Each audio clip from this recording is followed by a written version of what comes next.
Като човек, който обича да пътува и да преживява различни култури, тази книга беше истинска наслада за мен. Не бих я определила като пътепис. Това наистина са истории от ръчния багаж на човек, който е пътувал до много места, срещал се е с видни и не толкова видни личности от различни култури и който има истински умения да разкаже за всичко това. Където има нужда от детайли, Георги Милков ви дава най-невероятни детайли.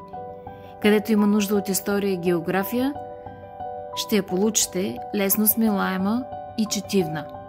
А за духа на приключението, то е на всяка една страница. Много получих от тази книга. Препоръчвам я.